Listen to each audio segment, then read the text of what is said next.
Ignition sequence start. 3, 2, 1. Houston, we have a problem. Liftoff.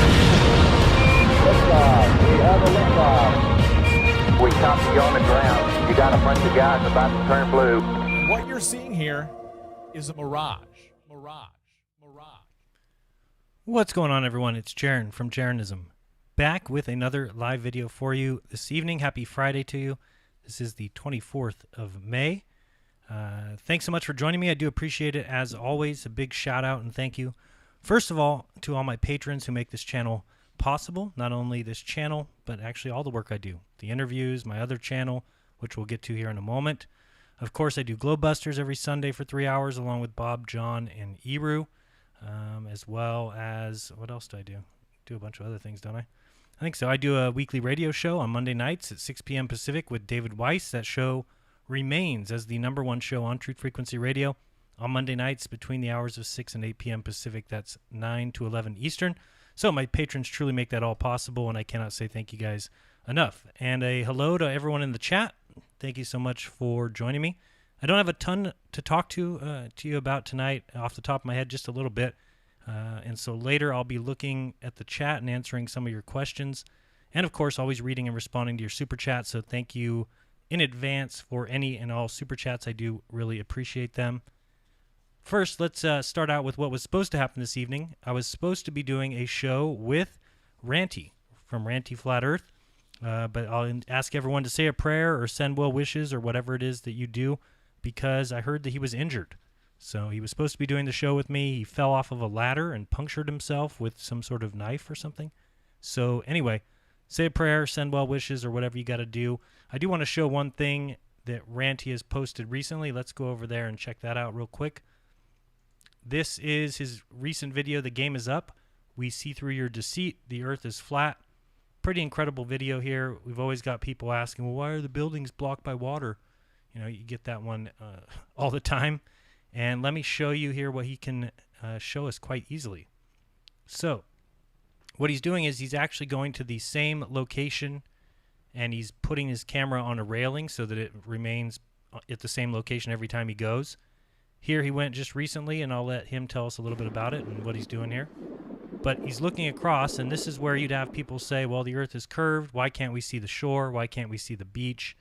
All we see is this water covering these buildings, and he's about to show you the difference. And I won't go through the whole video, but he goes to a video from, let's see here, we'll go to this one. So watch this scene here that we switch. We're looking at the picture here when obviously it's a hot day. You've got a lot of dirty air you're looking through. You're getting that inferior mirage, and look what happens when we go to a different day. Well, what do you know? All of a sudden, we do see the beach. We do see the land in front of it. And he shows you here in a little example. So this is what you get on a day when there is the inferior mirage, and this is what you get on a day when there is not. So he was going to discuss this and many other observations, but he's injured. So well wishes to Ranty. Hope you get better. Hope we can do a show later next week. Got a lot of shows coming up and planned. One with Eru, of course. Lots with Eru planned. Also with Clint Whalen doing another segment on our stolen history. But here's another great shot by Ranty. And this video is called The Game Is Up. We see through your deceit. The earth is flat. He posted this on the 20th, about 4 days ago. But you can see the difference here. Of course, we get everybody asking when they go out. And this picture above here would be considered globe proof. Right, a glober would go out, they would get this image here, and they'd say, nope, the ground is blocked by water, therefore there's a hump, therefore there's a curve, therefore we live on a sphere, when clearly you can just go back and do the same observation on a different day when there's less mucky air, when you don't have the inferior mirage, where you don't have that hot weather sitting above the cold water, and look what happens. All of a sudden, the truth of our reality reveals itself. Pretty freaking incredible, wouldn't you say? I would. So, you know, that's that. As far as my other channel, and what I hope is that you guys will all go with me together. I mentioned earlier I have another channel, and so let's follow me over there now, if you will.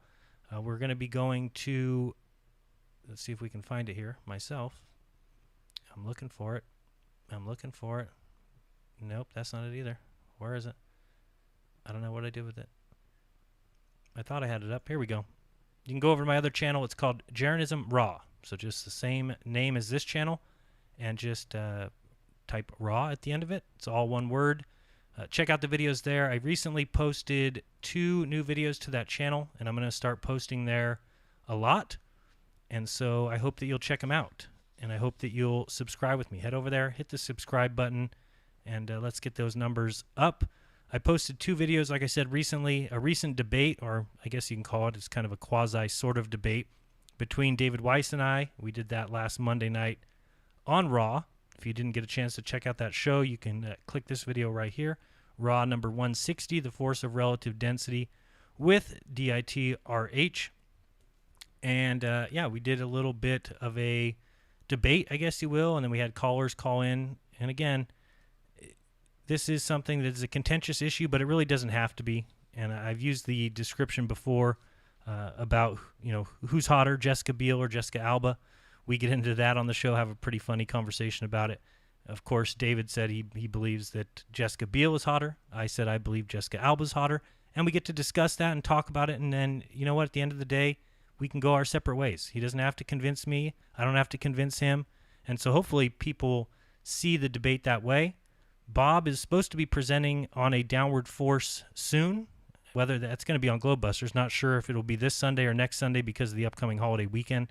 But I'm excited to hear his presentation because I still think that relative density explains it all, and we'll get to more of that shortly. The other video I posted was an interview I did last August. This video here with Gary Corsair, very important and telling interview regarding the death of Thomas Ronald Barron. So, Barron was a quality control. I think I've got a Wikipedia up for us. Yeah. Thomas Ronald Barron was a quality control and safety inspector for North American Aviation, who at the time was the primary contractor to build the Apollo command module. Let's look at here the Wikipedia.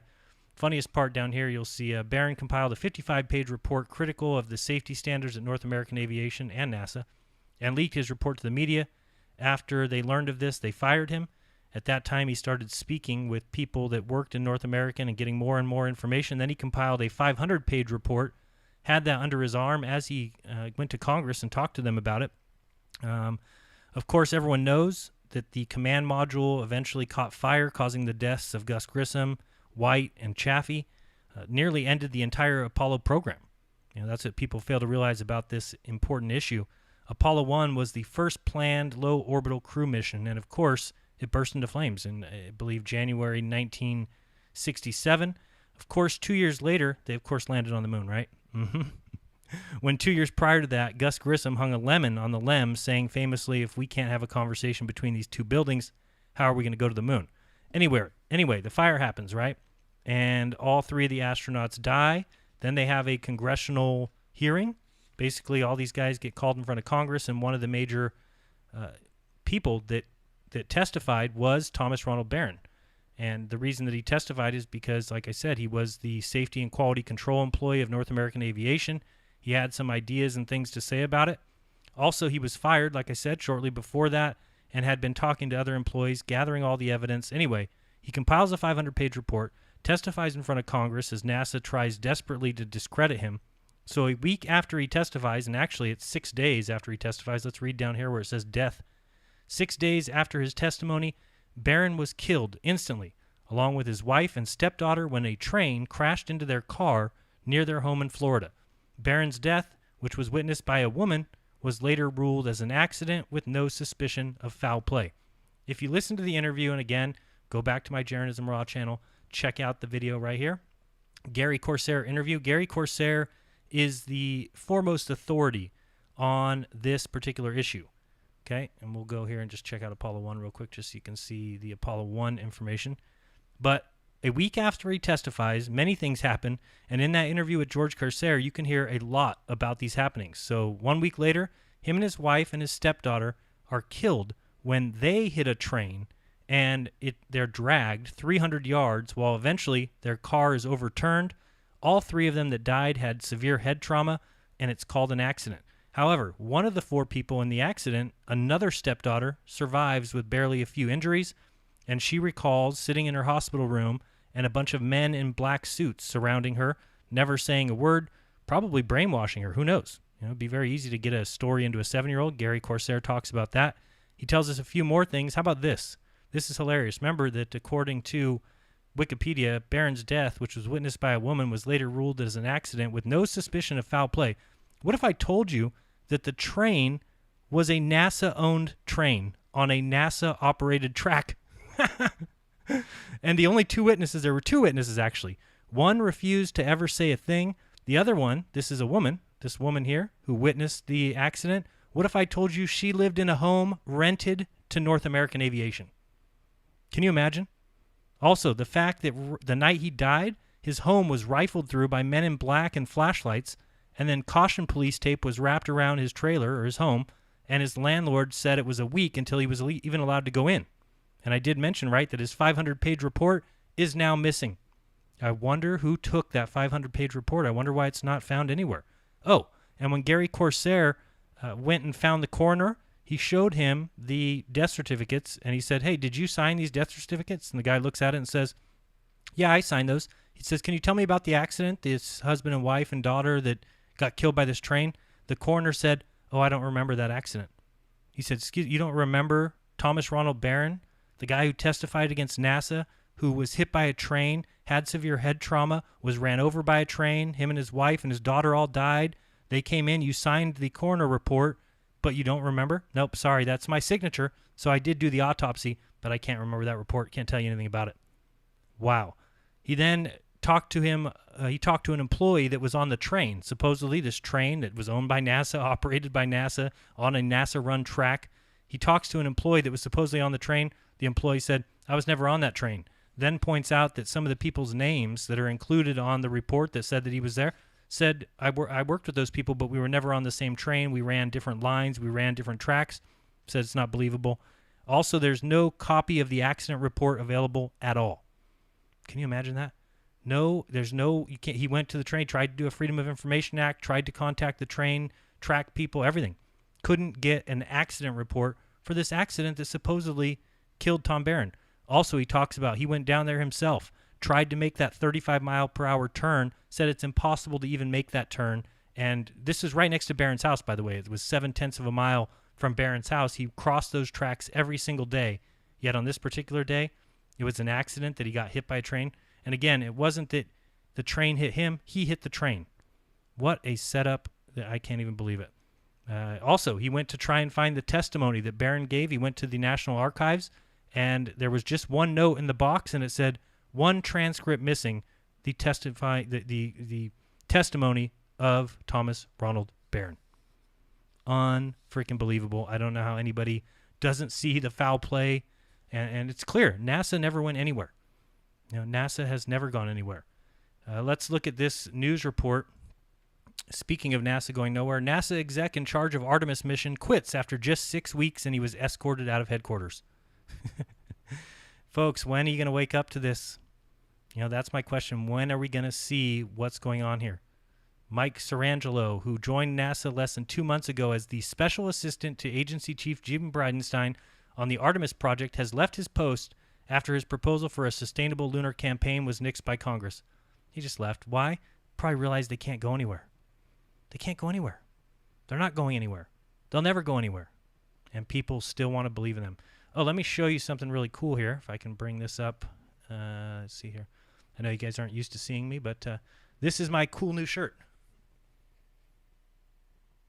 How awesome is that? Is that pretty awesome? Here, let me show it down here. NASA, going nowhere since 1958. You have to get one of those. You really do. If you want to purchase one of those, let me show you where you can get one. Let's go over here. Let's go over here. Just go to any of my videos. Did we already transfer here? Yes, we did. Go to any of my videos. We can go over here. Let's go to a jeranism. Let's say this video here. Okay. Scroll down. Here you'll see buy jeranism merchandise. Click on one of these. It'll take you to my NASA going nowhere since 1958 shirt. You can get a hoodie. You can get a gray t-shirt. You can get a white hoodie. Maybe you want a little sticker. I think I got stickers in here somewhere. I don't know. Maybe not. I think there's a sticker somewhere. Anyway, very cool shirt. There you go. There's the sticker. NASA going nowhere since 1958. Who could want anything more than that? That's my question. The answer? Nobody. Because it's the greatest shirt ever made. It was hand-stitched by me. Designed. Okay, that's not true. Designed by me. Hand-stitched by whoever Teespring has hand-stitched their stuff. I don't know. But you guys should check it out. It's a very cool shirt indeed. So let's get back to the topic here. And we got a lot to cover, but we'll get through it. Okay, so the other thing, we talked about Thomas Ronald Barron, of course. One cool thing coming up that I wanted to mention here. Let me see if I can bring this up as well. So real quick, we'll just look at the curve calculator. We're going to beg the question here. Because coming up, I believe it's June 2nd. And I'm going to try to go down there. I'm not sure if I can get down there yet. I do have a graduation to attend June 1st. But if I can, on the 2nd at the Salton Sea, there's going to be another test. It's going to be a mirror test. I believe there's some French TV show or something, somebody coming out to do a mirror observation. We just typed in 12 miles for this distance in miles, viewer height of 3 feet, just to show you the problem and the reason why this test is so good and why Globers will hate it. If we scroll down here, oh, by the way, if you don't click advanced, you'll notice that good old Muck West has removed the bulge calculation. There is no more bulge calculation on here. The reason why is because it kind of craps on their model. So you'll see here there is no bulge, but if you click advanced and you kind of scroll down, you can find it in here. And you'll see that across 12 miles with a 3-foot observer height, we've got 24 feet of bulge. You can see that here, right? Hopefully you guys are looking at the same thing. Yep. Okay, there's your 24 feet of bulge. Now what I'm going to show you is I'm going to transfer you over to here just so I can give you an idea of why this is so devastating to globe believers. All right, hopefully you can see that image. Let's talk about it. So if this is the bulge that would exist between two locations, here is the problem for globe believers. If we set up a camera here, okay, and over here we set up a mirror. We'll make it silver just so you can know it's a mirror. Silver. There we go. All right. And we wait until around sunset, or it could be 4 or 5 o'clock, 6 o'clock, it can be around there. And we take the sun, which is going to be over here. It's not gray. We'll make it yellow. There we go. Now, this mirror here is going to reflect the sun to this camera here. And by the way, this has been done before. Check out my video called Monterey Bay Mirror Observation Proves Flat Earth. You can also check out the Flat Reality Earth Explorers, who are the ones that did it. But anyway, when this sun reflects off this mirror, okay, the only way that a person over here can see that reflection of the sun is when there isn't a hump. So remember that we just looked it up and we saw that if this distance here was 13 miles, 12 miles, I think we did, that this height here, the bulge height, was 24 feet. This camera is going to be 3 feet above sea level. This mirror is about at sea level, maybe a foot above. Yet, we've already done this test, and you can see the mirror reflection. Now, if anybody knows anything about heliographs and the way they work, you must have line of sight to see a reflection. I ask you to go outside tomorrow, grab a mirror. It can just be a little 8-inch mirror, a little bathroom mirror, whatever. Have somebody stand at a distance where they can reflect the sun to you, and then at any time, if you block your view of that mirror, you don't see the reflection. Of course, it makes all the sense in the world, right? You could take a book, take something, and just come over here and kind of block the mirror. And the second that your view is obstructed from the mirror, you can no longer see it. Well, guess what? There's all this hump right here that is blocking the mirror, yet we're able to see these reflections. Unbelievable, right? Well, not if you know that the Earth is obviously and observably flat, not if you know that we've been lied to, not if you know that perspective has been hijacked and they're calling it curvature. Then you might realize what's going on. And there's no possible way that if you think that, oh, well, this sun is shining here, which is reflecting this light here, and this camera is seeing the light here, Nope, sorry, that's not the way reflections work off of a mirror. In order to see the reflection, you have to have line of sight to the mirror. And again, go look up heliographs. They used them in the 1800s and 1900s for military uses, mountain to mountain, communication. Why were they so great? Because you have to have line of sight in order to see the messages sent from the mirror.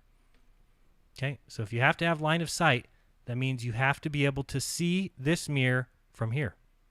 So what's happening? How are we seeing it? Is this what's happening? We're looking up here and somehow it's bouncing. No. Clearly, you should realize what this entails, what this means. And many people don't. So anyway, that's June 2nd. That is going to be at the Salton Sea.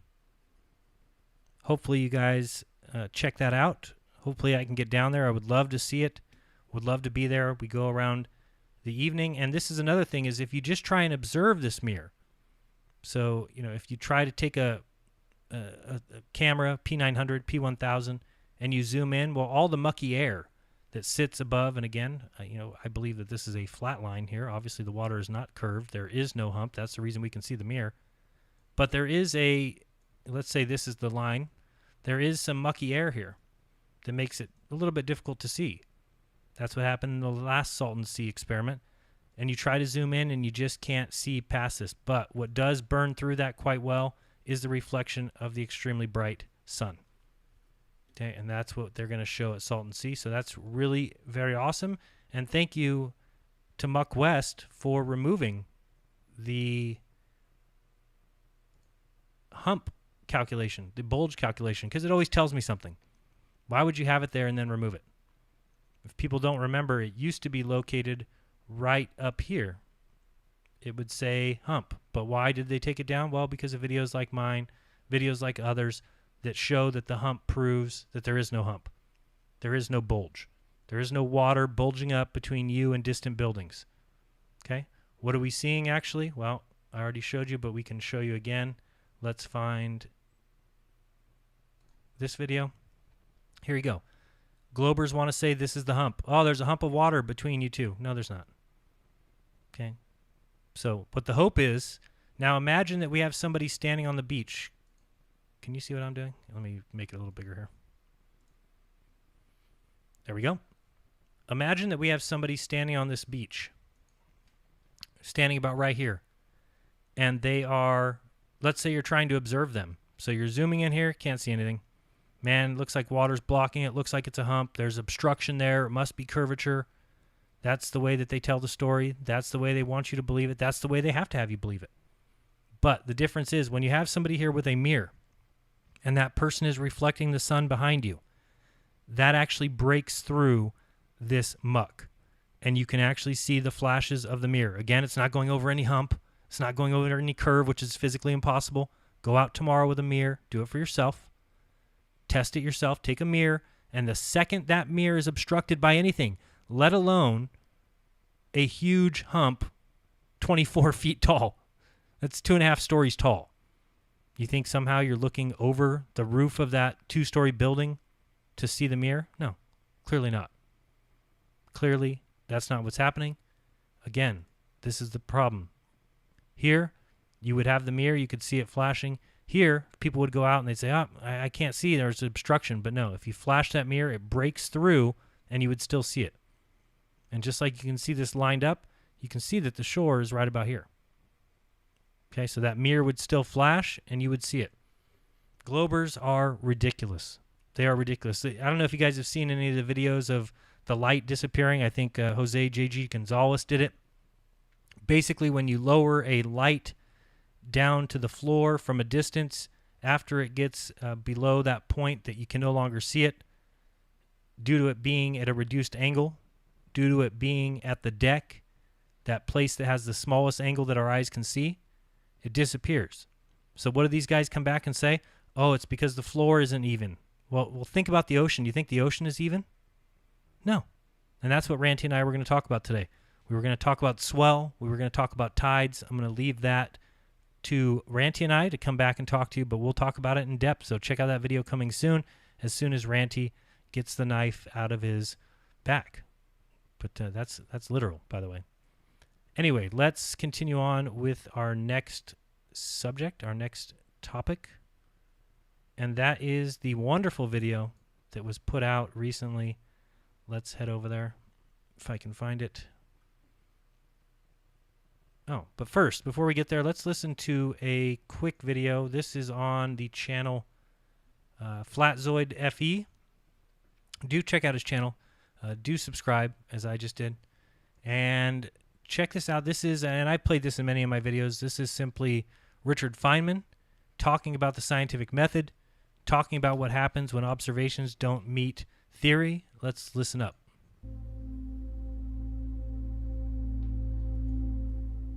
Now I'm going to discuss how we would look for a new law. In general, we look for a new law by the following process. First, we guess it. Then we well, don't laugh, that's really true. Then we compute the consequences of the guess to see what, if this is right, if this law that we guessed is right, we see what it would imply, and then we compare those computation results to nature, or we say compare to experiment or experience. Compare it directly with observation to see if it works. Right. This part's very important. If it disagrees with experiment, it's wrong. Oh. And that simple statement is the key to science. It doesn't make a difference how beautiful your guess is. It doesn't make a difference how smart you are who made the guess or what his name is. If it disagrees with experiment, it's wrong. That's all there is to it. That's all there is to it. All right. Very important video there. Let's go on to this video. This is an interview with George Musser. This was on Fight the Flat Earth's channel. It is hilarious. It is classic. We're going to watch some of it tonight. Thank you, by the way, for joining me. Should be very interesting. Here we go. So this, we have an interview with George Musser. We're just going to listen to some of this. I do have it at higher speed. I have it at 1.25 so we can get through it kind of fast. But again, remember, we've all been told about this force of gravity, that mass attracts mass. We've all been told these things. Everybody knows it. But let's remind you real quick of the Newton quote. Excuse me, water needed. All right. It is inconceivable that inanimate brute matter, by the way, this is Newton in a letter to Bentley. This is after the Principia was released. They want to ascribe this whole idea of gravity, of mass attracting mass, this magical force. They want to tell us that it was Newton, Newton's laws. Everything in the world is revolves around Newton's laws. Let's see what Newton thought. It is inconceivable that inanimate brute matter should, without the mediation of something else which is not material, operate upon and affect other matter without mutual contact, as it must do if gravitation in the sense of Epicurus be essential and inherent in it. And this is one reason why I desired you would not ascribe why you would not ascribe innate gravity to me. Basically saying that mass attracts mass, that things have gravity in them, or that they pull things, or anything like that. So that one body may act upon another at a distance through a vacuum without the mediation of anything else, by and through which their action and force may be conveyed from one to another, is to me so great an absurdity that I believe no man who has in philosophical matters a competent faculty of thinking can ever fall into it. Gravity must be caused by an agent acting constantly according to certain laws, but whether this agent be material or immaterial, I have left it to the consideration of my readers. Isaac Newton to Bentley, again, admitting that action at a distance involved in gravity is absurd. Okay? That the magical earth is pulling magical apples out of the sky is absurd. That when you take up a golf ball to a high distance and drop it, that the earth is pulling it down is absurd. That's action at a distance, and it's absurd. Okay? As recorded in Edwin Burt's The Metaphysical Foundations of Modern Science. So we have this George Musser. We'll let him introduce himself to you on Craig Fight the Flat Earth's channel. And then we're going to get to listen to some of the things he's got to say, and we're going to get to have a good laugh. Okay, let's head over there. And again, this is for commentary, for critique. It is definitely protected under the fair use doctrine. Let me bring it up here. Let's go to this one's probably better. All right, let him introduce himself to you. And I'll actually include my picture here if you want. All right, let's let him talk, shall we? Guys, welcome back to the channel. I'm Fight the Flat Earth. Now, today is a very specific video. I've been having a back and forth, as I'm sure most of you are aware, with Sleeping Warrior. One of the specifics he's been talking about is an article written by the gentleman that I am speaking with today, Mr. George Musser, who is a contributing editor for Scientific America. George, would you just like to take a few minutes to introduce yourself? Yeah, George. So as you say, I'm a contributing editor for Scientific American magazine. I was a senior editor there for a number of years, actually for almost 15 years, on the topics of fundamental physics and space science. My background's actually in planetary science, although I really can't claim to be a planetary scientist anymore. That's so deep in my history. But my thesis work was on the planet Venus. And since then, I've really... His thesis work was on the convection currents of Venus, the light in the sky. Do you think he went to Venus to do any of these tests? No. What does he do? He reads an astronomy book and basically tells you all about it and how there must be convection currents on Venus because this light and this measurement say so. Nonsense. I've been branching out in my scientific interests to other domains of physical science, and specifically fundamental physics, our understanding of gravity, of the attempts to build a quantum theory of gravity, and quantum mechanical principles, understanding what quantum physics is telling us about the nature of reality. Okay. Excellent. Obviously, you've had a passion for science most of your life, I assume. Oh, yeah, of course. Excellent. That goes back to when I was a small kid. Now, by the way, I don't think that this George Musser is a bad guy. I have no problems with him. Seems like a good guy. Doesn't seem to do the nonsense that this clown does.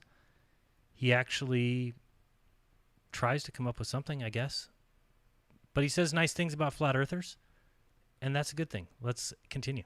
Yeah. What did you think when I first contacted you and said about the fact that there's a bunch of people that think the Earth is flat? Well, I mean, I had, of course, known about the people who think that the Earth is flat. It's well known in the media, and I've talked to people, colleagues about it. I'm a little perplexed by it. I should say though, I'm happy in a broader sense that people care, that this is a topic that people are willing to debate, even if they get some things wrong. I mean, we're all get things wrong in life, and that's not the issue. But to actually have a passion for understanding what is the nature of the universe, I admire.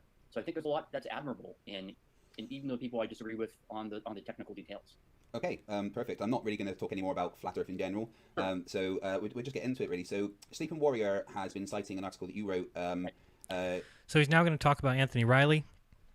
Anthony Riley pointed out some things from some articles that George wrote, and let's listen in and see what the problems that Anthony Riley had and see if they're answered here, and see, basically who comes out on top here, who's making more sense, and who's blowing smoke up your rear. Let's find out. Lose the name of the article for a second. How Einstein revealed the universe's strange non-locality. That's the one. So the main issue that Sleeping Warrior has with this was the phrase you used of Einstein snapping the wand. Now, Sleeping Warrior has the impression that this means that Einstein snapped the wand and therefore disregarded everything that Newton ever did, meaning his law of gravitational acceleration is invalid and, as he calls it, antiquated science and shouldn't ever be referred to. Could I just get your clarification on what you mean by snapping the wand? Right. So, just to take a step back, the kind of overall message of that article was to look at kind of a progression of scientific ideas. So Newton developed his law of gravity really based on Kepler's laws and brought his observations of Mars and the planets in our own solar system and their orbits and positions. All right, he's talking all mathematical formulas here. They've never gone out, they've never touched anything, they've never done anything on their own. This is simply the mathematics involved, and if you've ever read Copernicus's work, Copernicus even tells you you're a fool if you enter this line of thinking and believe that they mean anything to be real or reality.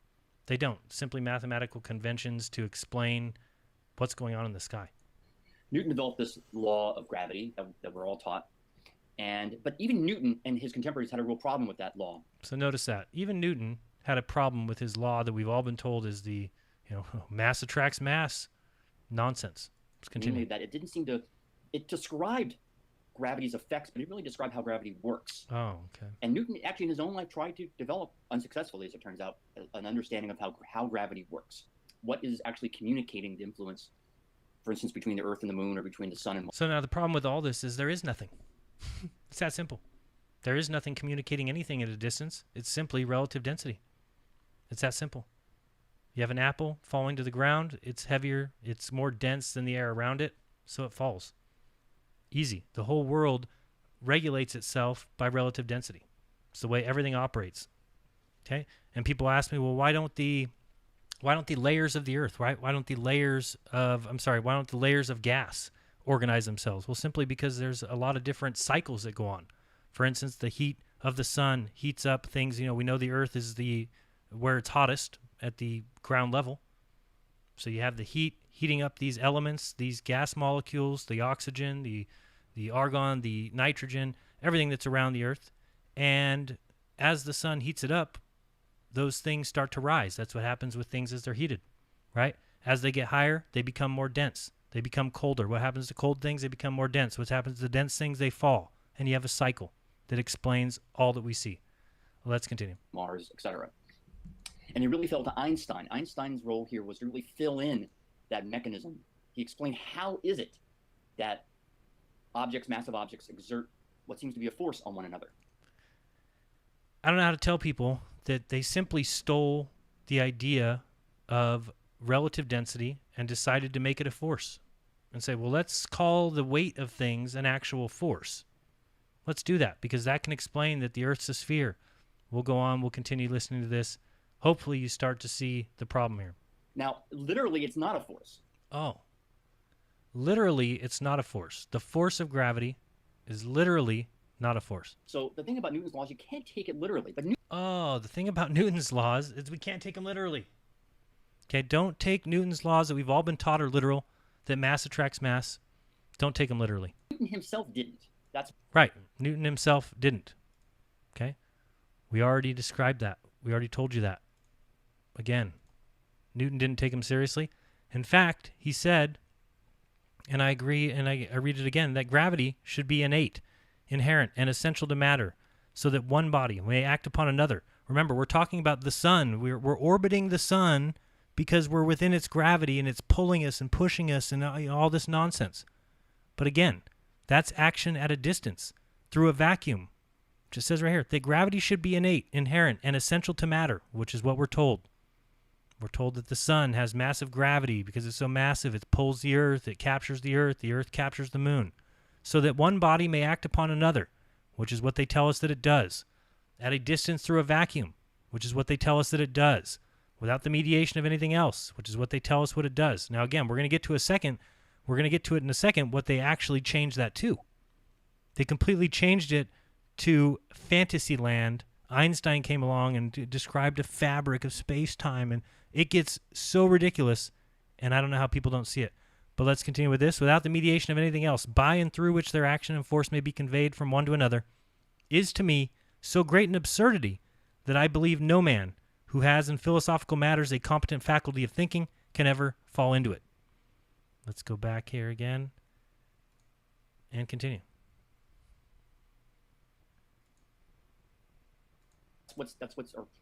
Newton had various ideas on this, but generally it's thought that Newton did not take his own law that literally. He didn't. That there is a force reaching from one object out to another. There's not. However, you can act as if there were one, and it's perfectly valid for... Oh, you can act as if there were one.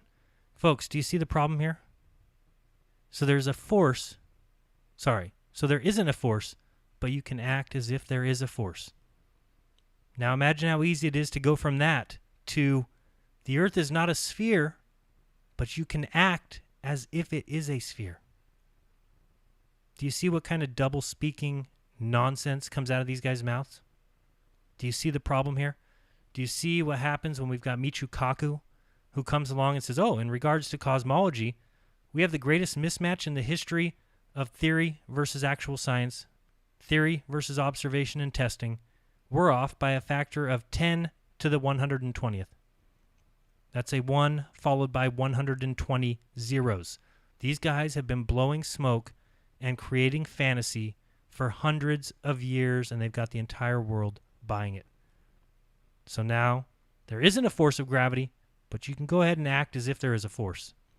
Okay? So the Earth is not a sphere, but you can go ahead and act as if it is a sphere, and that's what they've done entirely.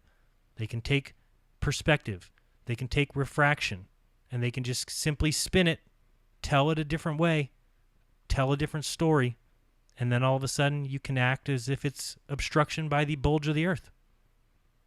This is their entire problem. This is the entire trick.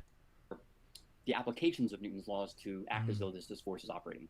So you can still use Newton's laws to calculate gravity as a force. Oh, you can still use the mathematics involved? Sure. If you want to hijack the actual weight of items, if you want to hijack that and say, "Oh, let's call that little g, let's put it in all our equations and let's go ahead and pretend that there's some sort of force." Sure. You can pretend that there's a force pulling things down if there's really just the relative density of items causing them to weigh more than the area that they're in. I'm more dense than the air that I stand in. If I stand on a scale, the scale will read it out to you. What did they do? They hijacked that. They came along and said, no. That scale has nothing to do with the fact that, Jaron, you are more dense than the air. It has everything to do with the fact that the Earth is so massive that it's pulling you down. So what does Craig come along and say from Fight the Flat Earth? Well, we can pretend, right? We can use them as equations, right? We can still calculate it, right? It still makes us right? Absolutely, and it works to a high degree of approximation. There are circumstances under which it Oh, begins great. to. So the force that isn't a force, but you can act as if it's a force. You can use mathematical equations as if it's a force, just like the Earth is not a sphere, but you can use mathematical equations that we built on our own, and then you can act as if it is a sphere. Reveal that it's merely an approximation, but it's a high accuracy approximation that is used routinely by NASA to do its missions, by just all of us whenever we act, when we understand the formations of planets and so forth. So when we understand the formation of planets, no, you've calculated nonsense. You've created equations, George. The Yep. snapping of the wand that I was referring to was the specific idea that the force is non-local. In other words, that Earth reaches out as though by magic to hold on to the moon and grip it. That's what we're told. So Newton thought that gravity acted instantaneously. Instantaneously, but even more than instantaneously, is that it didn't propagate through the intervening distance between Right. the objects. So what that means is that mass does not attract mass. Pretty simple. So there's really no way that the force got from one place to the other. Right. It's impossible. How Exactly. it exerted its action. That was the magical component of Newton's laws, recognized by him. Yeah, it's magical. It's pretend. It's fake. Snapping of the wand. That the force is non-local. In other words, that the Earth reaches out as though by magic to hold on to the moon and grip it. That there is a force reaching from one object to another, however, you can act as if there were one, and it's perfectly valid for the applications of Newton laws to act as if this force is operating. But it's not. Go back and watch again what he just said. Let's continue. Leibniz and the others in his time.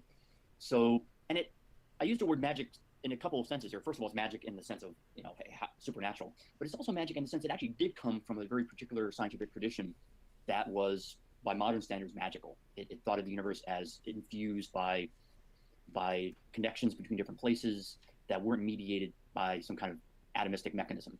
So Einstein came along and he said, and again, he's following in Newton's own footsteps. Einstein came along and said, what could cause this force, or this apparent force? Right, what could cause this action that gravity exerts? And he developed this whole theory of space-time and its distortions, and how masses distort space-time, which in turn exert. Right, so now masses distort space-time.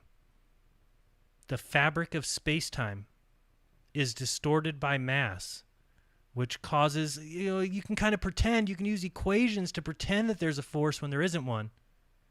It's really not a force, but you can pretend like there is, because Einstein came along and he introduced the idea that we all live in a fabric, a big blanket. And if you put some balls in the blanket, other balls will rotate around it, except for the fact that in reality, there is no blanket. Unless you want to make one up and call it space-time. What a freaking joke. Let's continue. It's what we perceive as the effects of gravity. So that's the breaking of the magic wand, is in the sense of filling in a mechanism that had right, because Newton had some laws that made no sense, that couldn't be backed up by science, couldn't be proven by science, couldn't be proven by scientific experiments and testing in the scientific method. So you have to have Einstein come along and make some shit up. So, well, actually, in the Narnia verse, there's the blanket of Narnia. And when you have masses in that blanket, other masses are pulled to the center because the blanket distorts. The blanket of Narnia verse. You got that? not been there. Right. Mm-hmm. Right. He then Craig says right. Okay.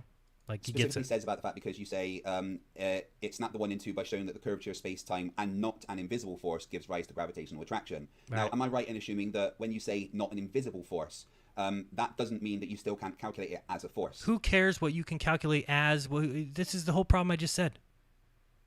So the Earth is not a sphere, but you can use some mathematical equations and pretend it is. Obviously, as my understanding is, like you said, Newton just thought it was something that propagated everywhere instantaneously throughout space and was almost an inherent property of matter. Whereas Einstein... No, Newton did not think that. Rewind that. Let's hear again. Newton did not think that. Again? was almost an inherent property of matter. No. Whereas Einstein gave a reason. And the way that Oh, Einstein gave a reason. Thank goodness for Einstein. Oh, man, what would we do without Einstein? Thank God Einstein came along and said, no, we all live... The fabric of space-time is like a big blanket that things pull to the center of. God, you guys don't get this. describe it, and I would like to see if you agree with this, is that gravity is the warping of space-time by mass, which changes the locality of things, which manifests within physics that we can measure as an accelerating force. Yeah, I think that's pretty Yeah, good. just And I like the word it's kind of manifestation. nonsense, but I mean, yeah, science, as you know, sure, operates on The multiple way, levels of explanation. sort of. And often we speak in an approximate way. We can kind of pretend things that are aren't, and things that are not.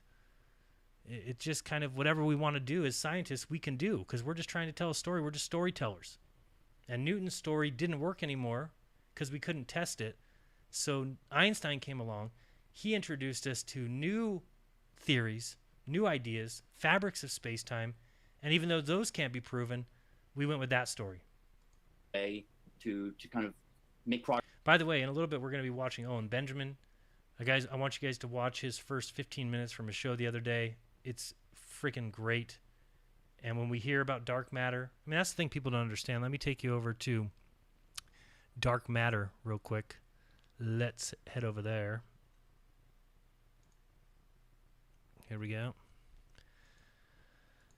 So when we talk about dark matter, Ken, again, this is hilarious because the only reason that dark matter exists, and I don't know if people understand this, if people recognize it or not, if gravity wasn't here, okay, you would not need this whole idea of dark matter. Dark matter exists simply because they look out into the universe and things don't jive with the gravity that we're supposed to have. So what did they do? They invented dark matter.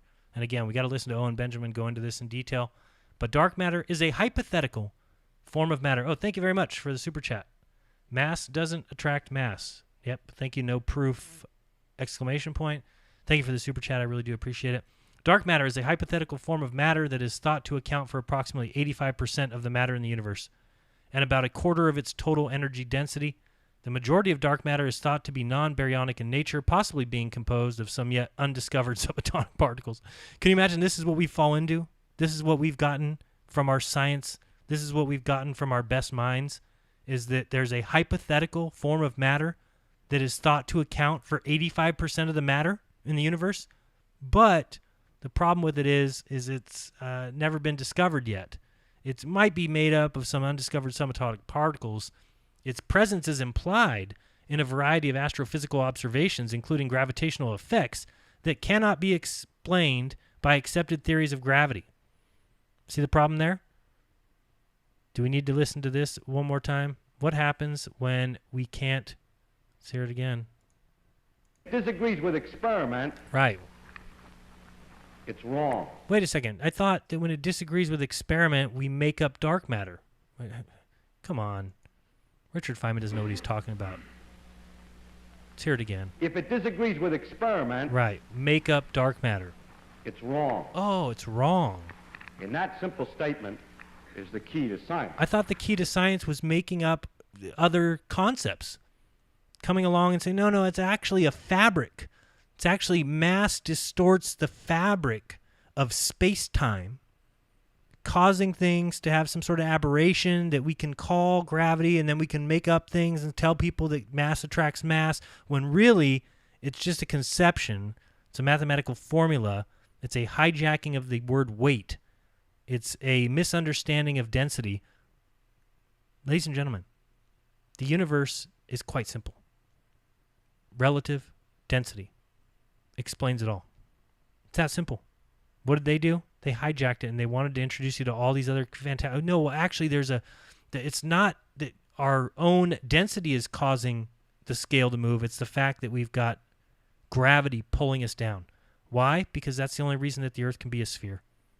It's the only way the Earth can be a sphere is because everything is pulling things to the center. So no matter what happens in all of their findings, in all of their research, in all of their discoveries, in all of their theories, they can never get rid of gravity. Well, what happens when you have faulty foundations? Faulty foundations equal faulty everything else. Garbage in, garbage out. And as long as you stick to the scientific method, as long as you listen to this. If it disagrees with experiment, it's wrong. And you're fine. And that simple statement is the key to science. It doesn't make a difference how beautiful your guess is. It doesn't make a difference how smart you are, who made the guess, or what his name is.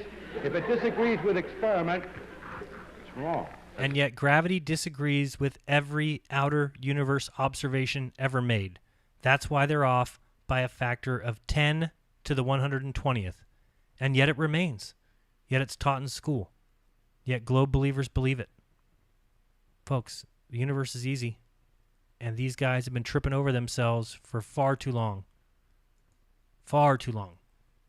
Trying to explain this nonsense. Anyway, let's continue.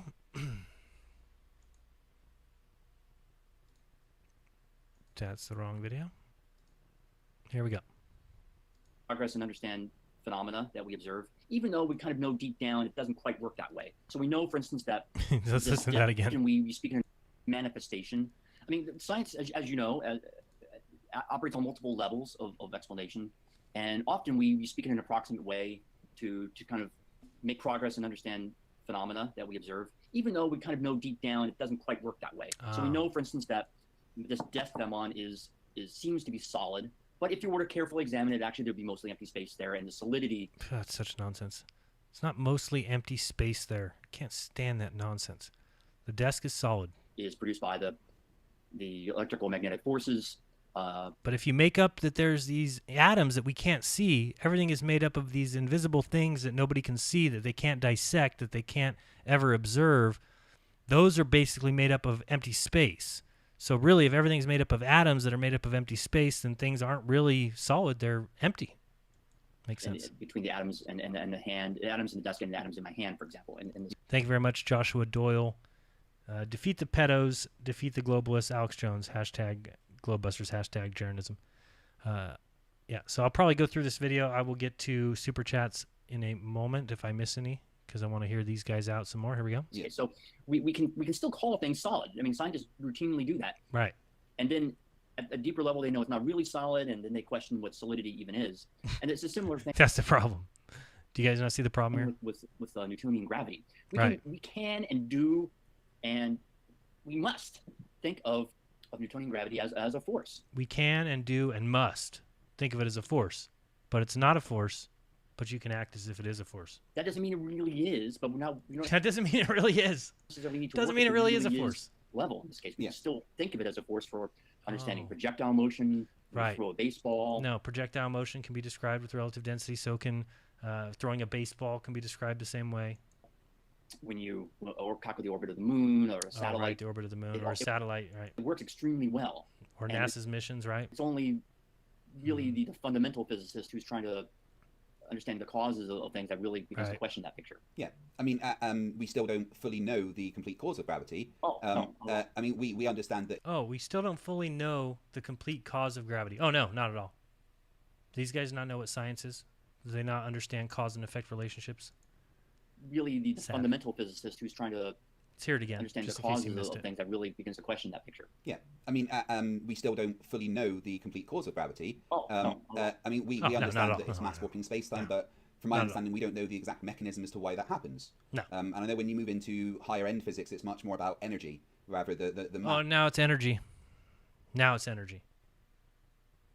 Okay, so before it's a fabric of space-time, and mass causes the fabric to bend, pulling other masses towards it because it's a big blanket of space-time, and now it's energy. So it's actually the energy of large masses in the blanket of the fabric of the Narniaverse that pulls the Narnia planets and the Narnia matter to other matter of Narnia. And everything, and there is a lot of investigation as to exact the mechanism as behind why it does what it does, but science has a current understanding that works, and that's all that matters, right? Science has an understanding that works. So the Earth is not a sphere, but you can think of it as a sphere, and that's enough. Science has an understanding that works, ladies and gentlemen. So you better believe their lies. You better believe you live in the mass universe, in the empty vacuum, that we're flying around in a vacuum with an attached atmosphere. To explain to the flat earthers I talk to is that we never disregard what's come before. We always build upon that. That's a problem. We never disregard what came before. We just build upon that. Well, if you build upon a faulty foundation, what happens to your house eventually? It crashes. Will that happen in my lifetime? I don't know. When will this house of cards fall? Soon. Is it 1 year? Is it 5 years? Is it 10 years? I don't know. These guys have got the absolute grip on humanity. People want to just believe in men in white coats, and we'll get into that when we watch Owen Benjamin. And Einstein built upon what Newton understood of gravity. Right, exactly, he did. Again, the only fault would be is we can't take the Newtonian picture too literally. In other words... Yeah, we can't take Newtonian physics too literally. We can't say they're... Well, I mean, it depends, again, what the question you're trying to answer is. Right, because science can just change things up, guys. Whatever they need to answer in a particular time, well, we don't need to think of it this way. It doesn't really match experiment, and there is no way to prove it, but theoretically, GPS satellites prove that there's a fabric of space-time. Give me a break. If you're trying to answer why does the moon orbit the Earth at a certain velocity and so forth, the position, yes, it's perfectly valid to speak in terms of force. It's only really, again, when you're answering or trying to answer different questions about why does gravity work? Why do things That's the point of science. Then you need to start questioning your force terminology and your force concepts. Yep. And so it's, again, you're kind of thinking two different levels here, and then Craig says, "Yep," like he knows all this, even though he's been arguing the opposite forever. It's routine in science. I mean, the biologist doesn't worry about the particles, the chemist doesn't worry about subatomic particles so much, et cetera. The sociologist doesn't really worry about the physics at all. I mean, we all have to operate on these different levels. That's what I'm trying to say. Yeah, that's exactly what I've been trying to get across for so long to many people. Now he's been trying to get that across for so long. A couple of things that Stephen Moore had issues with. You wrote another article called "What is Space-Time," and in it you say a year earlier, talking about Einstein, a year earlier he had formulated his general theory of relativity, which postulates that gravity is not a force that propagates through space, but a feature of space-time itself. Oh, it's an actual feature of space-time itself. So it's not a pulling force that exists in inanimate matter. It's a pulling force that exists in the fabric of something that we can't see or test. Does that make sense? Everybody understand now? Everybody clear? Again, I see that as the same misunderstanding as the snapping of the one thing. It's the fact that you've said postulates that gravity is not a force. Right. And I think that confuses him. No, he just here. What do you mean? Who's confused here? Didn't George already say gravity is not a force? But you can think of it as a force, and this guy's still over here trying to argue that gravity is a force. Clarify that particular... Yeah, go ahead and clarify that. So gravity is not a force. So gravity's not a force. Another thing about this particular point of this video, I don't know if you guys can see it. Yeah, we're at about 14:10. By the way, all these links are in the description. Watch the cut here after he says gravity is not a force. Watch the clip here. Could you just clarify that particular phrase for me? Watch. So gravity is not a force. When one is See trying that? to understand... So if you notice, he edited something out here.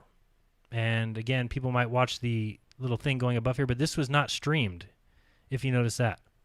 This is not a streamed video. If you go to my video that I'm doing right now, it'll say streamed live on such and such date. This interview was uploaded. So he created this as a video, edited parts out of this guy's speech or this guy's interview. And clearly that's one place that he edited it. So you can see it. Watch it again. In 3, 2, So gravity is not a force. When one is See trying that? to understand Edited. why gravity operates in the universe, why there is a tendency of objects to attract one another, to relative density, orbit around one another. And no, there's no objects attracting to one another. There's the Earth and everything, basically, other than hydrogen, helium, and things much lighter than air, fall down because there's relative density. The area that they exist in is less dense than they are. They have to go some direction. Whatever direction they go, we as humans would call down. So why don't things go up, Jaron? Well, because if things went up, then our feet would be up there. and then everything would be up there. The Earth would be up there, and we would be up there saying, well, why do things go down? So it's a stupid argument. It's completely a misunderstanding. Comes from the attraction. Why bodies pull themselves together into spherical They shapes, don't. for example, or disc type shapes in other systems. Yeah, in other systems. So in some systems, it pulls things into spheres, but galaxy-wise, those actually get pulled into disc-like shapes. Our universe is a disc shape. How do you guys buy this stuff? So why does that all happen? Then the idea of gravity as a force in the Newtonian sense of a kind of almost undefined entity that grabs things across space. Now it's an undefined entity that grabs things across space. Force concept becomes a problem when you're trying to understand why gravity works. The fact that gravity does work, it's obvious from everything around us. And when describing, maybe I should put it this way: when describing the workings of gravity, you shouldn't use force concepts. When you describe the effects of gravity, yes, use force concepts. You're perfectly entitled to speak. Perfectly entitled to do that, because there isn't a force, but you can act as if there is a force. The Earth isn't a sphere, but we've created some calculations and some formulas that allows us to act as if it was one. And we can teach that to children. And we can show them globes in every movie, in every commercial, in every logo. Working through implications. When you're working through why things fall, why things move in the way they do. No. Okay. Only when things operate around relative the density. deep questions. And those are the ones, of course, I was dealing with in that particular article. And he also deals with deep questions when it comes to the convection currents of Venus. In other articles, I'm perfectly happy to describe, and I do describe gravity. Right, as a because force. it doesn't matter when you want to use one describe term and not the other. forces It's or great. We can just make strong things force up all or we things like want. this, even though, depending on context, I might not use the force terminology. Oh, okay. No, that actually answers it very well. No, it does not answer it very well. Sorry. Again, it's the fact that you use the phrase which postulates that gravity is not a force that propagates through space-time. He focuses on the words there that gravity is not a force and kind of ignores the rest of the context. It's not. So, Yeah, I think that's fair. Gravity is not a force, but you can think of it as a force. Maybe that's the best way of putting it. Yeah, and that's kind of what I've tried to explain to him. Oh, you tried to explain that? Oh, okay. But you can think of it as a force. Maybe Right, that's just what's taught in school. Gravity is not a force, but you can think of it as a force. Gravity is not a force, but you can think of it as a force. Maybe that's the best way of putting it. Yeah, and that's kind of what I've tried to explain. Right, that's to him, kind of what I you thought. can That's what I've measure been it as a explaining force, for you can years do now. calculations to say it is a force, and for all intents and purposes, on our planet, with us, and in everyday physics, it is a force that you can measure. Oh, Yes. boy. Right, Yes. perfect. It's easy if you hijack little g, if you put it in all your equations and you simply pretend that weight is a force. It's not a force. There's no force needed for it. Now, the third thing he wanted me to address was a video that had, from Caltech. Did you get a chance to look at that briefly? Yeah, I saw there was kind of a press release from Caltech. It basically. So we'll stop there. You can go ahead and watch the rest of that if you want. I think it's quite hilarious. Now what we're going to do is we're going to move over and watch a little Owen Benjamin, just because I think it ties in well. And I want you guys to watch this. By the way, let's look at just a couple of these quotes one more time. We already looked at that one. Let's read the next one here. The next one is, even more instantaneously is that it didn't propagate through the intervening distance between the objects, so that there's really no way that the force got from one place to the other in a sense of how it exerted its action. That was the magical component of Newton's laws. Yeah, they were absolutely magical, but they're taught as fact. I use the word magic in a couple of senses. First of all, it's magic in the sense of, supernatural, but it's also magic in the sense it actually did come from a very particular scientific tradition that was, by modern standards, magical. But it's not magical anymore. Why? Because Einstein came. Einstein saved us all by saying it's the fabric of space-time. It's simply ridiculous. Let's go over and check out, if I can find it here, this video here. Now, again, I already read my little piece on dark matter. We're going to listen to Owen Benjamin here. It's at 1.25 speed just to kind of speed it up a little bit, to move through it a little faster.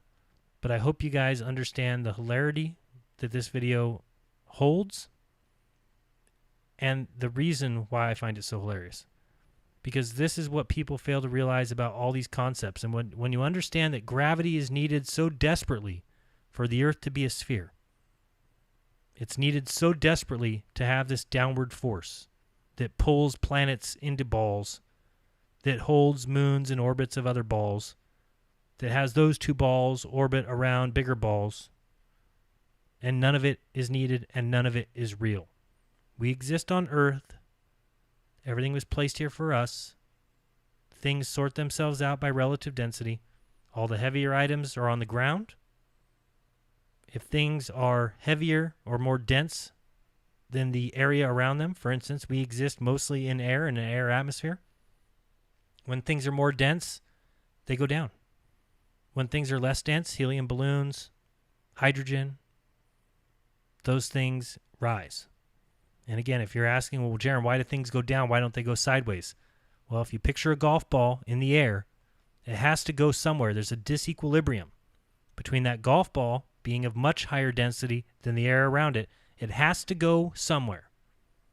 And the direction that it goes is what we would always call down. It's a human conception. It's a human idea. Nothing more. There is no force of gravity. There is nothing pulling to the center of the earth. Let's watch Owen Benjamin. This is quite great.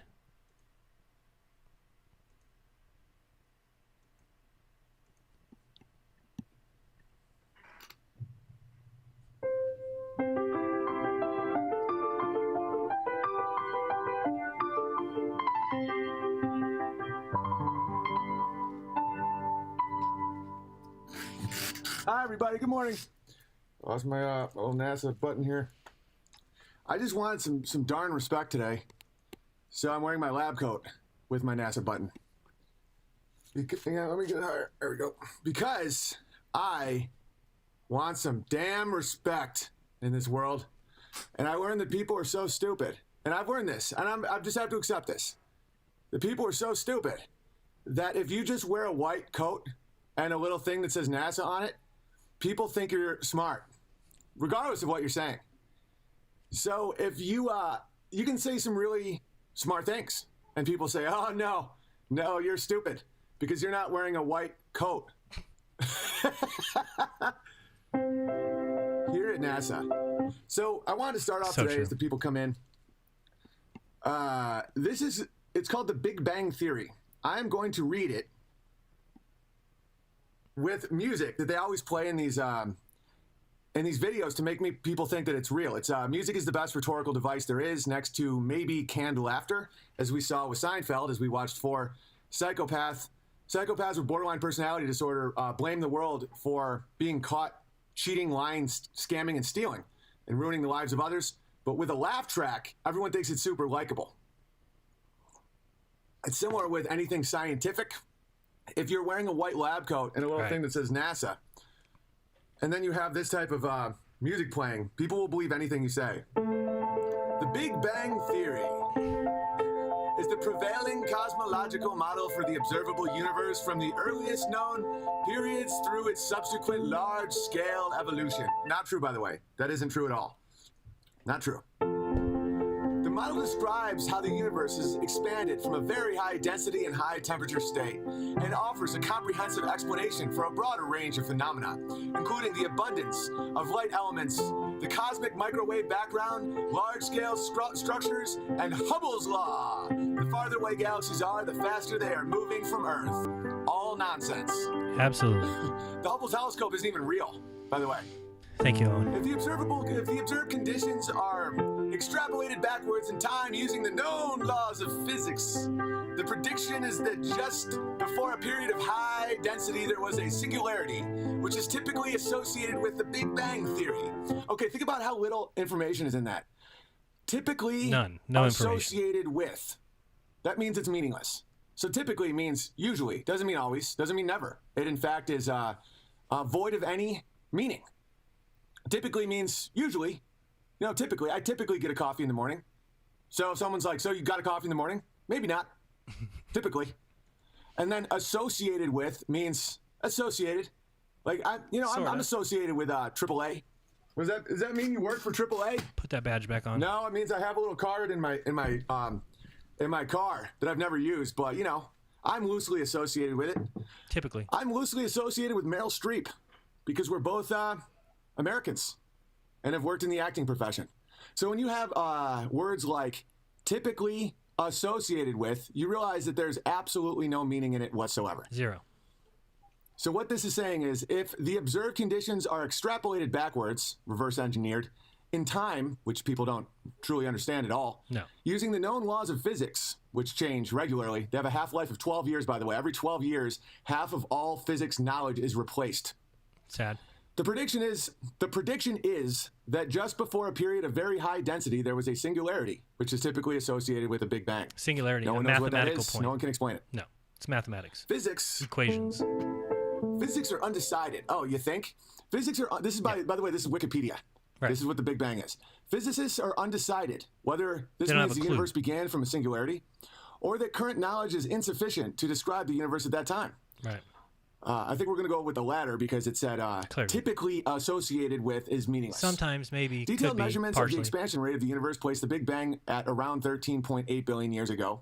Okay, so detailed measurements of the expansion rate based on something that no one can agree exists, Based on in time calculations, that no one really understands, based and on formulas. as Einstein, the liar, pointed out, is relative based on how close you are to a gravitational wave, which has not been proven. Right. After its initial expanse, the universe cooled sufficiently to allow the formation of subatomic particles, and later, simple atoms.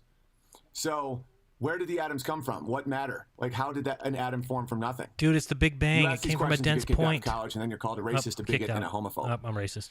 Because if you don't want Bigot. to put your ween in a man's butt, it means you're scared of him. Yep. Giant clouds of these primordial elements. By the way, whenever they say primordial, it means it's a lie. They used to say primordial soup was where life began. There was something called primordial soup a billion years ago, and lightning would strike this primordial soup, and Created me. that's where simple amino acids formed. Or This has the- been disproven the by giraffes all I of came mainstream from. science and any 5-year-old Not the that knows how to giraffes, say the words. badgers. So primordial is a meaningless word. It carries Absolutely. no meaning whatsoever and is used to make a magic trick. NASA. There you go. NASA. After its initial expansion, I read that, giant clouds of these primordial elements, mostly hydrogen, which is an atom, by the way, with some helium and lithium, later coalesced. Right. That means having some sort of orgy Yep. Came through together. gravity, which has not been proven or shown in a lab or Never. recreated, and no one really knows what it is. Has no clue. Eventually talked forming about it early earlier. stars and galaxies, the descendants of which are still visible today, which makes no sense. None. Because a wave should not Zero be able sense. to travel through a vacuum, and a particle should not be able to reach your eyeball from 100 million light years away. But they could be And both. something cannot be a particle and a wave Oh, it can't be? simultaneously Oh. because that's a contradiction. Right. Kind of like how Jews can't be a race and a religion simultaneously. Right. Because a philosophy, an ethos, something you live by, is Right. not related to your blood. Right. Because So people to make the convert word to being the Jewish, same as an can't convert immutable to being characteristic black. is the last same time I as a checked. choice that you make what your religion is a contradiction, just like light cannot be a wave or a particle. Hopefully this is finally sinking into people because No, I am it never wearing will. an arbitrary lab coat. Oh, I forgot. Yeah, All people right, are getting it let's, now. Let's keep reading. This is what Big Bang means. This is my interview Astronomers with also Owen observe here. the This gravitational is- effects of he's dark wearing the matter white coat surrounding there. galaxies. We'll see what dark matter it actually is in a second. It is a nonsense word. Absolutely. Dark lives matter. Dark matter matters. No, it Hey doesn't. man, dark matter matters. Dark matter. It's pretty Though funny. most of the mass in the universe seems to be in the form of dark matter, Big Bang theory and various observations seems to indicate that it is not made out of conventional baryonic matter, protons, neutrons, and electrons, but it is unclear exactly what it is made out of. One of the reasons I'm doing such a massive takedown of So I guess we have some trolls. Joshua, yeah, I'd be happy to give you a hammer. By the way, thank you so much for the super chats, acting like a troll. And jeranism, can I get a wrench so I can drop the hammer? Yeah, you can. Let me go over there. Sorry, I was going to watch the chat later, but right now I'm watching this. Let me see if I can find you. Go ahead and say something. There he is, Joshua. Oh, geez, this is moving too fast. I can get it right here. Psh, there we go. Add moderator. Kick whoever out that you want. That's my theory. If you don't like my videos, if you don't like the stuff I present, don't watch it. It's very easy. If you don't like this video, because guess what? I don't go watch videos I don't like. Easy. Very easy. All right, let's go back over there now that I've done that. And added you. Oops, sorry for that. Shouldn't have had to see that. I'm on the wrong screen. Let's find, here we go. Let's continue. science is because I was researching dogs last night, just doing a lot of research. I find dogs fascinating. I found out that a Tibetan Mastiff was sold in China for $1.5 million because they managed to make them like really red looking, and the Chinese are just really wealthy these days because of NAFTA. And I found out that scientists now cannot prove One of the biggest hits to science was the Genome Project, and then also further genetic research. Dogs don't come from wolves. Little known fact that the science community is hiding. Unfortunately, they're having to admit now. So your Chihuahua is not a descendant of wolves. So now what they say is it is a common ancestor, right? They share an ancestor, right? Common ancestor, which doesn't mean anything. Oh, sure. Okay. They say that when they're when people find out that they're wrong, and because they're wearing white lab priest coats like I'm currently wearing, people just give them the benefit of the doubt to be wrong over and over and over again. So, what is dark matter? Dark matter. It's hilarious. Is we already read it. Okay. They're now saying that the universe is mostly made up of matter that is not measurable. Right. And it is not made of neutrons, protons, it's never or been electrons. Observed. It's called dark matter. And it's hypothetical form of matter that is thought to account for approximately 85% of the matter in the universe and about a quarter of its total energy density. So what this sentence means is absolutely nothing. Nothing. It's saying that the majority of matter in the universe, because according to how scientists have laid out the universe and how much matter would require for the Big Bang to work and for the expansion and all this stuff we just talked about a second ago, they were 85% short of matter. So what they invented something that's nonsense called dark matter, which is hypothetical and cannot be But measured. Einstein thought of it. And it is thought to account, which means there's no proof of it whatsoever. The majority of dark matter is thought to be non-baryonic in nature, possibly being composed of some as yet undiscovered subatomic particles.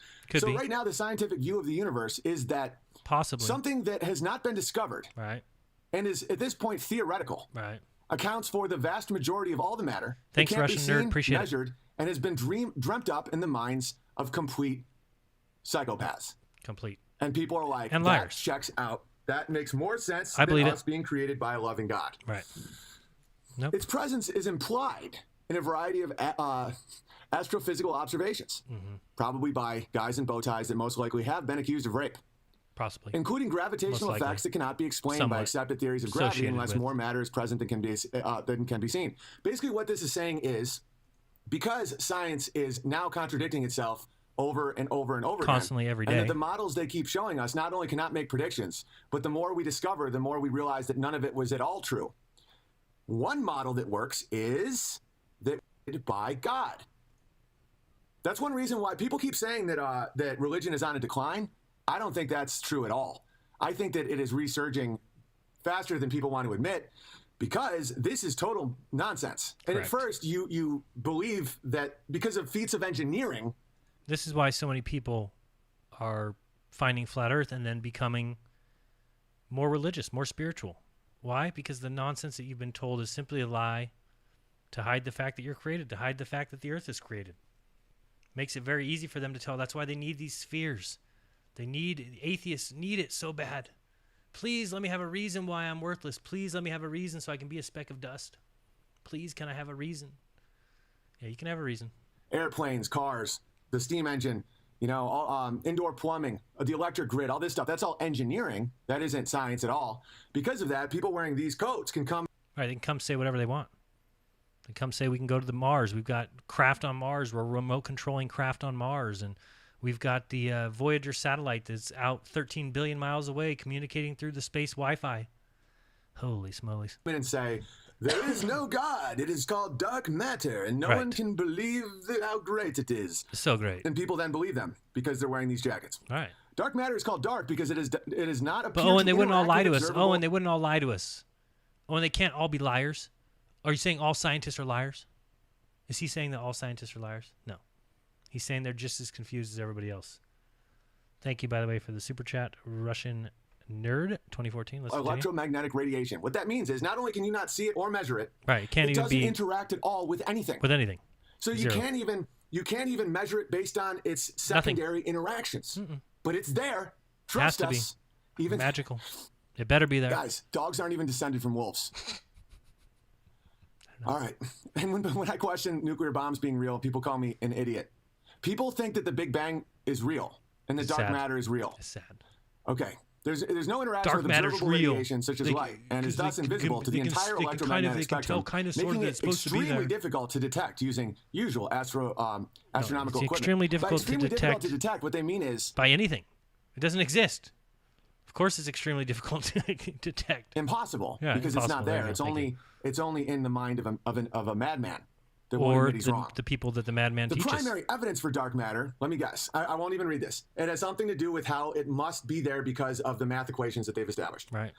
The primary evidence for dark matter is that calculations show that the galaxies would fly Calculations. apart instead of rotating, or would not have formed Pretty sad. or move as they do if they do not contain a large amount of unseen matter. Yeah, basically what it's saying is if it doesn't have this nonsense thing that can't be measured, Then all of our view calculations the universe wouldn't of work. gravity are wrong. Other lines of evidence include observable observations and gravitational lensing. Let's go back here one more time. Just because I think it's important. Let's hear him again. To see what, if this is right, if this law that we guessed is right, we see what it would imply. Right. And then we compare those computation results to nature. Right. Or we say compare to experiment or experience. Or to invisible things and made up matter. Compare it directly with That observations can't be. to see if it, Wait, if it directly works. with observations. We check it with directly with observations. to see if it works. Well, what about if we can't Experience. observe it? What if we just made it up? Compare it directly with observations. Compare it to see if directly with if it works. observations of like dark matter. Okay, I got it. With observations of something that we can't see. If it Got it. disagrees with experiment, Okay. it's wrong. Oh, but In that simple statement is the key to science. science. It doesn't make a difference how beautiful your guess is. It Oh, doesn't make a difference. what how about if it's a smart you great are who theory of made the dark guess, matter? or what his name is. If it It's disagrees Einstein. with experiment, it's wrong. What if we That's all can't there is see to it though? What if we can't see it and it's just a fabric? It's the Narnia fabric. It's the Narnia blanket, and the massive Narnia planets of the Narniaverse cause other Narnia particles. Well, it's basically there's an undiscovered particle of Narnia. It's called the Narniacle. I don't know, whatever you want to call it. It hasn't been discovered yet, but the calculations tell us it must be there, and it must be causing the aberration. So you can, it's not really a force, but you can think of it as a force. Thank God for the Narniaverse. Okay, let's continue on with more ON. He's almost done. Don't worry, we're not got too much longer left. Here we go. We'll look that up in a minute. From the cosmic microwave background from astronomical observations of the observable universe's current structure from the formation and evolution of galaxies from mass location during galactic collisions. That's so stupid that I'm not even So going to stupid. give it any more Don't. airtime. It's ridiculous. It's so stupid It's just that fantasy. anyone believes this. I know, it's that, sad. I mean, Do you believe good it? luck. Hopefully I'm rescuing your minds here, though, because I am wearing the white jacket of authority. That's the only reason we're watching you today, because I figure you've Dark got some... matter makes everything work.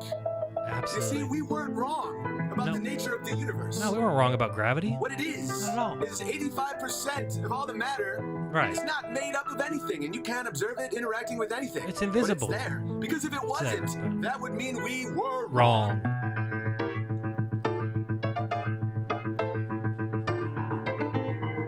Wrong. They were wrong. About gravity. About everything. But they're not wrong. They're always right. Science is always right. If they're not right today, they'll be right tomorrow. How dare you not know this? The universe. Came man, from I was a hot, wrong dense for like 30 point. seconds because my NASA thing fell out. Oh, I forgot that. Put that back on there. Man, now I know what it feels like to be a normie. You know, it fell off for a second. And to believe all this stuff, And, to accept it all. you know, people are unbelievably naive, and they believe anything they're told. It's Absolutely. remarkable. You ever seen the So Carbonara hopefully effect? this helps you guys Wow. understand that what you're being told is complete and utter nonsense. And then people will say that I'm the crazy one. Here's the irony. And I'm this crazy. is something. This is I don't mind saying this that. is my cross to bear, and I get it.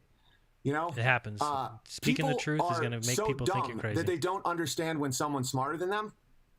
So they think that because I am not agreeing with what they learned in school, because the authority figure, the person wearing this jacket, said, "There's more galaxies in the universe than grains of sand on all the beaches in the world." And so we read these books, and they look at me and they think, "Oh, that guy hasn't read the books. He hasn't Right. been educated. He doesn't know about He the doesn't sand know of the truth. universe." He's so dumb and backwoods." I've also read those books, and I've also been educated by those people. And you realize it's And it's not nonsense. education. It's called brainwashing. And it doesn't make any sense when you apply it to actual scientific standards or reason or evidence or Nope. anything. Scientific and so method, the irony none is of when it. I come to conclusions like that we didn't go to the moon, which is pretty evident, Obvious as people could then be. say, oh, you don't know. You haven't seen the scientific books about it. And it's interesting. It's almost like a full circle where if you go too far, when you've done more research than most, I'm not even going to say intelligence, because that's not what holds people back, I've realized. That isn't it. It's not because I'm way smarter than people. I've actually interacted with people on here that I can tell are smarter than me, but can't see shit because they're just too bought into the current way of thinking. I happen to have this strange quality where I can tell when someone's smarter than me, and I like it typically. There are times when people can make connections that I can't make, or their brain just works faster than mine, and I can tell like that. And I can then say, oh, this person's smarter than me. Sweet. But then you can, even a very intelligent person can be caught in a carrots and sticks relationship with their employer, their debt, them trying to get sex, All right, so that's about enough of that. A very good show. Again, this is the Music of Authority, number 525. The link to that is in the description if you want to check it out yourself. And follow Owen Benjamin. It makes a lot of sense. Did NASA ever go anywhere? No. Was the moon landing real? Russia plans a new flight to find out. This is hilarious over here. Russia's space agency plans to send a mission to the moon to check whether the American moon landings were real. And people, no, well, Russia would have called us out if it wasn't real. Funny. In a video posted to Twitter on Saturday, Dmitry Rogozin, the director general of Roscosmos, said, "We have set this new objective to fly and verify whether they've been there or not." Rogozin announced the project after he was asked whether he believed NASA landed on the moon in 1969. The agency head shrugged as he answered, making it unclear whether or not he was joking. No, he was not joking. Okay, nobody knows. Obviously, I know. Owen knows. Nobody's been to the moon. NASA's going nowhere. Again, we can read this article. Hilarious. This guy booted out, left. Why? Because it's ridiculous. And again, if people don't know, I did a recent interview with Mel Fabregas on the Great Veritas Radio. That'll be coming out. I don't know if it's going to be this month or next month, talking about the moon landings because they didn't happen, because the 50th anniversary is coming up.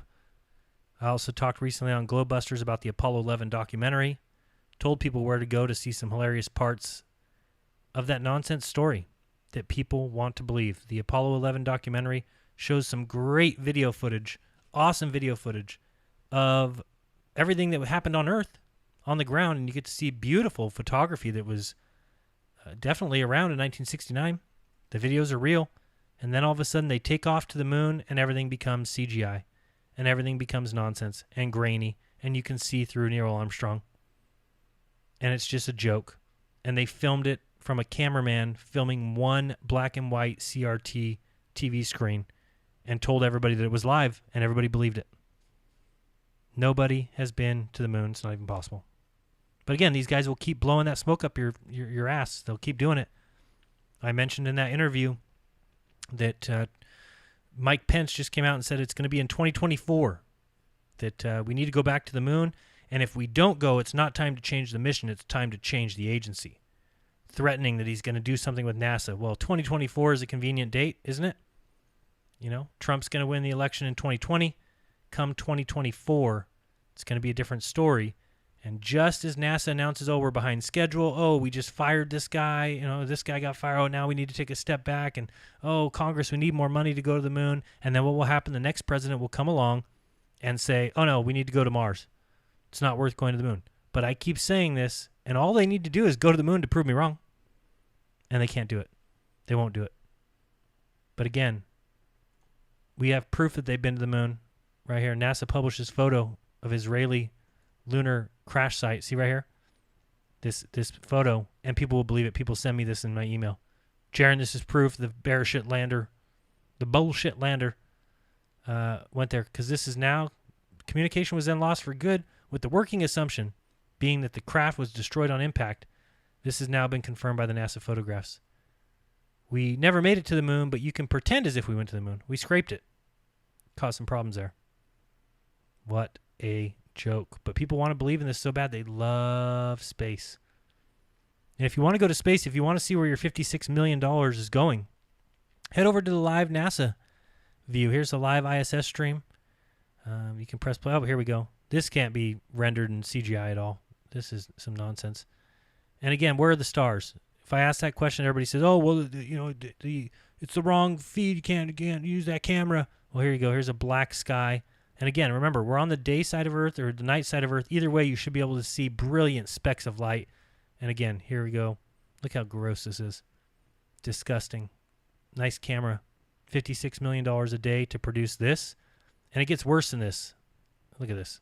Blue screen, black screen, never see a thing. This is just some crap. Look at this. You believe this is where you live?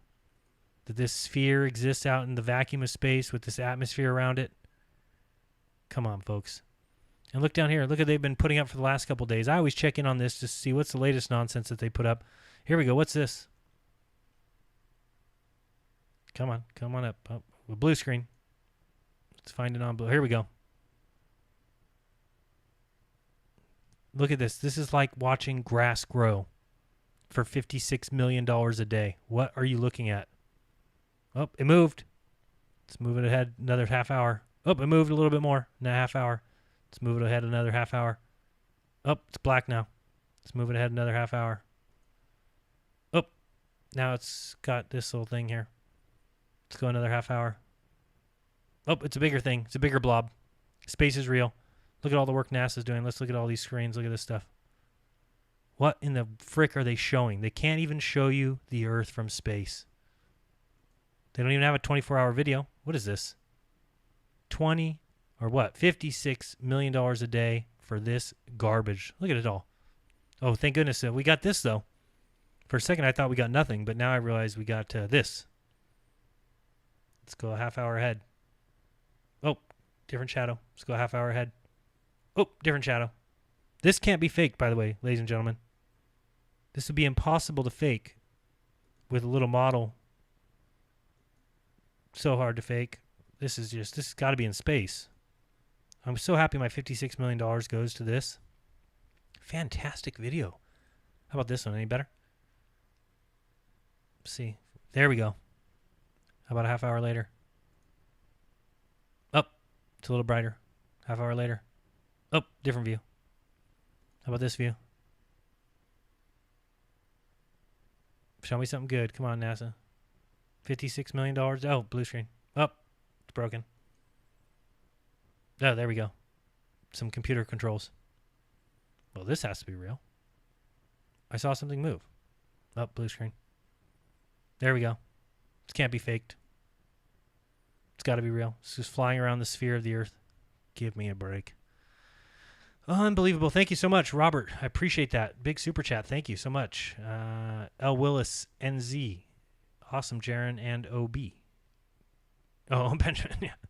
I wish you'd do a show with me, but I'll take pretending that we're talking. But no, it's a great show. Thank you very much for these super chats. I do appreciate it greatly. This is just garbage, guys. Garbage from NASA, garbage in, garbage out. And again, go back and listen to George Musser tell you about gravity. That's worth more than this is. $56 million a day. Hey, go subscribe to Craig and fight the flat Earth. He's at least doing something. Not like NASA. Not like space agencies lying to you. And again, the Earth isn't a sphere, but you can think of it as a sphere. We can make mathematical equations that say it's a sphere, just like gravity isn't a force, but we can pretend that it's a force. We can think that it's a force. We can make believe that that force is there. We can hijack perspective, and we can call it curvature. We can see obstruction, and we can say, oh, that's obstructed. We can say that the floor is uneven. That's why you can't see that light down that long hallway, but then forget about the fact that you're looking over the ocean at distant buildings and saying, well, why can't I see the shore? Oh, you don't think those waves get in the way? Is that really what you think? Sad. Extremely sad what this world has come to. Believing in this, buying in this, because these people who give you this information in these videos are wearing white coats. I guess that's all it takes. I don't know. Again, I tell you, check out my shirt. Get my shirt. NASA, going nowhere since 1958. A more true thing has never been said. That's the way it is. Again, if you want to find those, go to any of my videos and scroll down till you find the Teespring links. And if you want to support me in other ways, you can do so at paypal.me/Jaron. You can no longer use the Amazon link. I have been unceremoniously removed from Amazon due to them not liking me anymore. Even though I was bringing them lots of business, sometimes $5,000 in sales a month. But they removed me. So you can go to paypal.me/Jaron. You can always go to patreon.com/Jeranism. Or you can go to Venmo @Jeranism and send a tip there. A few people have done that. Thank you very much to those who have. As always, I want to say thank you so much to my patrons. That is the reason that I'm even here. If you want to mail me something, you can do so at Jaron, P.O. Box 3044, Merced, California, 95344. And one more time, again, it would be great if you could do it right now if you want. It would be fun for us to do it together. Head over to Jeranism Monday Night Raw. If you just type in Jeranism Raw, we can do it all together. Here we go. Head over here, Jeranism Raw, and click subscribe. What are we getting? What are we at here? We're at 8,567. It'd be awesome if I could get to 9,000. But I know it won't happen on this stream, but maybe it'll happen in the next coming days. Simply go there, hit subscribe. Let's kick this number up. And look at this. We had no subscribers, and then we jumped up. We went from 67 to 78 all the way to 86. 586 from, that's not very many. 86, so we went up about 19. Hey, I'll take it. But if you do that, that'd be greatly appreciated. I'm going to be posting videos there again. Check out the Gary Corsair interview. Check out Raw 160, The Force of Relative Density, where Dirth and I have a little bit of a debate.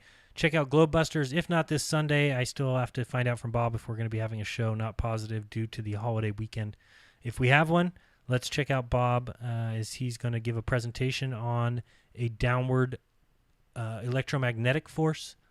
Again, I think relative density explains it all, but I'm always open to hearing proof or being shown proof in the other way. And if not, hey, we can disagree. It's okay. Go listen to the show. I talk about the Jessica Biel versus the only problem I have is when people are lying, which happens a lot in this discussion. People lie, just like you've got Brian Cox saying, no person in the history of the world has ever believed that the earth is flat. That's a flat-out lie. Okay? When you have Stephen Hawking make a show called Genius where he says we're going to get ordinary people to tell you where you live with all these tests and experiments, and then you get a high school teacher, you get a NASA employee, and you get a scientist to come on your show and lie and say, I'm not a scientist, but when really she absolutely is a scientist. You can find a video a year earlier of her saying, hi, my name is Kat Bobineau, and I'm a scientist.